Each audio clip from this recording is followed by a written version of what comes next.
Bom, pessoal, então nós vamos finalizar a correção, nós vamos para a página 284 do livro.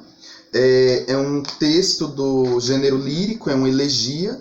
Em tese, uma elegia é um gênero de texto dentro do gênero lírico que vai apresentar o lamento pela morte de alguém querido, né?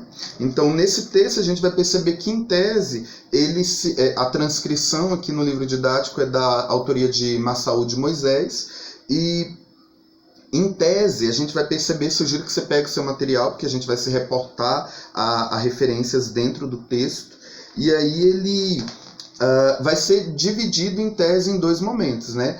Antes e depois da morte da amada, né? O eu poético ele vai apresentar em um primeiro cenário o sentimento amoroso, a perspectiva que ele tinha em relação à vida enquanto a amada ainda estava próxima e depois de sua partida. O que eu gostaria de sugerir e digo agora por oportuno que seja, é muito relevante que durante a leitura a gente tente fazer um distanciamento do momento em que a gente está, dos sentimentos que a gente tem, e tente viver o sentimento que aquele personagem vive, que aquele eu poético, que aquele eu lírico vive. Entrando dentro dessa conjuntura, fica mais simples e mais fácil compreender onde os sentimentos nos levam. E aí fica mais fácil decodificar qualquer informação oriunda do texto. A gente sabe que os sentidos do texto, que estão subjacentes ao texto, eles não são objetivos, mas ao contrário, subjetivos. E a linguagem literária ela é cheia de sentidos. Por isso a gente precisa estar atento àquilo que o personagem, o eu poético, evidencia. Dito isso, vamos então para a primeira questão, né? A questão 1 propõe assim: o eu lírico perdeu a mulher amada. Aponte algumas metáforas ou comparações que remetam a ela. Então, o que a gente já pode mencionar aqui? Ó? A gente pode dizer, por exemplo, meu tesouro, aqui na página 283, né? Ali do meio da página, para não precisar contar. Aí tem assim, no último verso, meu tesouro, pomba linda, esmeralda, margarida, flor celeste, minha estrela. Então todos esses, eu poderia até dizer que são vocativos, o personagem, né, o eu lírico, o eu poético, ele utiliza para se referir à sua amada, né, ao amor que ele tem por ela. Então essa é a questão 1.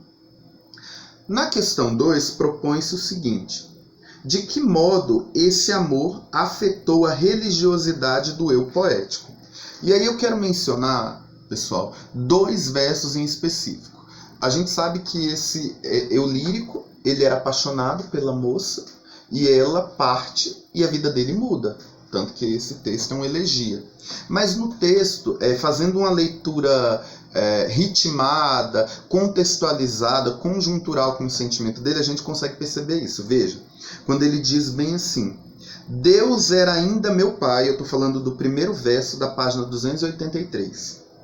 Deus era ainda meu pai e enquanto pude. Ou seja, ele ainda considerava Deus como o soberano, pai dele, né? Alguém a quem ele prestava obediência e por quem tinha respeito.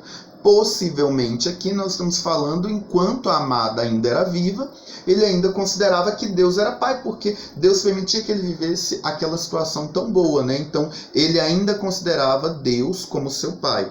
Era ainda para ele, essa referência religiosa, Deus como alguém soberano. Depois ele fala bem assim, ainda na página 283, depois das chaves ali, né? Bem assim, das chaves não, dos colchetes, né? Deus podia prever a desgraça. Deus podia prever e não quis. E não quis, não. Se a nuvem que passa. Quando ele coloca assim, Deus poderia prever essa desgraça, é como se ele dissesse assim, Deus poderia ter salvado a minha amada, Deus poderia ter feito alguma coisa. e não fez. Deus tinha o controle sobre isso, mas não fez nada. Então aqui a gente percebe uma ruptura entre o sentimento que o eu lírico tinha, que o eu poético tinha para com Deus, e depois o sentimento que ele passa a ter. Então esses são os resquícios que o texto nos dá sobre a espiritualidade do eu poético. Questão 3. Como o eu lírico concebia a vida enquanto estava em companhia de sua musa? E como a concebe depois da perda? A gente já pode evidenciar, como dissemos na questão anterior, antes da perda a vida dele era feliz. Depois da perda ele já não vive bem, né? Mas como é que isso se evidencia no texto? Página 282, na última estrofe. Tinha o céu da minha alma as 7 cores, valia-me este mundo um paraíso. Para o eu lírico, o arco-íris, o mundo, o sol, configuravam um paraíso, um lugar onde ele tinha prazer de estar e de viver. Depois ele vai falar lá na página 283, em seu último verso, a vida, o vento a levou. Ou seja, tudo que era vida, aquele paraíso que ele tinha, o vento a levou. Foi-se embora quando a amada deixa de existir. Então, aquela vida feliz, aquela vida tranquila, aquele sentimento de felicidade que ele tinha, deixa de existir a partir do momento em que sua amada vive. Então, o mundo para ele não tinha mais sentido. Perdeu a graça. É isso então, pessoal, a gente se encontra. Eu peço que vocês façam agora, nós vamos entrar, eu vou até alterar um pouco a matriz que a gente havia previsto de conteúdos por uma questão de adequação para esse nosso período, né, de isolamento social. Então a gente vai continuar na sequência linear dos capítulos, a gente vai entrar agora na poesia brasileira, né, o romantismo na sua poesia, vamos falar de Gonçalves de Magalhães, Gonçalves Dias, vamos tratar de alguns textos que são do Paz, vai ser muito bacana. Então eu peço que vocês agora construam, tenham como modelo aquele esqueminha que eu já postei sobre o romantismo, aquele mapa, sobretudo aquele primeiro slide onde eu utilizo mais imagens. Eu quero que vocês construam uma espécie de fluxograma, um mapa mental, o registro de anotações, talvez pautando-se por imagens, tentando associar o escritor e as suas principais informações, a contribuição. Fica o meu modelo, né? Já está postado lá no Classroom, podem recuperar por lá, para fazerem algo similar, semelhante. Menos texto e mais informações essenciais, agora tratando não mais da prosa em Portugal, mas da poesia do romantismo no Brasil. Tá bom? A gente se encontra brevemente, espero que tenha ajudado a aula. Fiquem com Deus.